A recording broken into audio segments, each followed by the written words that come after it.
കോർട്ടിൽ വന്നത് പകരം മറ്റൊരു ടീമുമായിട്ടാണ്. കാരണം ഞങ്ങളുടെ കൂടെ വലിച്ചുകൊണ്ടിരുന്ന ഒരു പ്ലെയറിന് പനി പിടിച്ചു.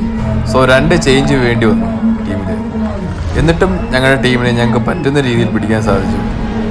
വടംവലിയെ പറ്റി അറിയാവുന്നവർക്കറിയാം, ഒരു ടീം 5 പേര് ഒന്നിച്ച്, അല്ലെങ്കിൽ 5 ആണെങ്കിൽ 5, 7 ആണെങ്കിൽ ടീം ഒന്നിച്ച് ട്രയൽ അടിച്ചാലേ ടീമിന് റിസൾട്ട് ഉള്ളൂ.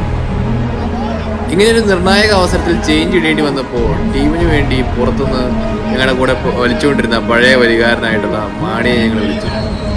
ഞങ്ങളെല്ലാം ഞെട്ടിച്ചുകൊണ്ടായിരുന്നു മച്ചാൻ്റെ പ്രകടനം. ആദ്യത്തെ മത്സരം കഴിഞ്ഞപ്പോൾ അടുത്തതായിട്ട് ഞങ്ങൾക്ക് മത്സരിക്കേണ്ടിരുന്ന കരിങ്കുന്നവുമായിട്ടായിരുന്നു. കരിങ്കുന്നവുമായി വിജയിച്ചതിന് ശേഷം ക്വാർട്ടർ മത്സരങ്ങളായിരുന്നു. ക്വാർട്ടർ മത്സരത്തിൽ ഞങ്ങൾക്ക് ഏറ്റവും ശക്തമായ മത്സരമാണ് നേരിടേണ്ടി വന്നത്. ക്വാർട്ടർ ഫൈനലിലെ ഞങ്ങളുടെ എതിരാളി കുറുപ്പന്തറയായിരുന്നു. 2-3 തവണ വടം കയറിയും ഇറങ്ങിയും പോകുന്നതായിട്ട് ഈ മത്സരത്തിൽ കാണാം.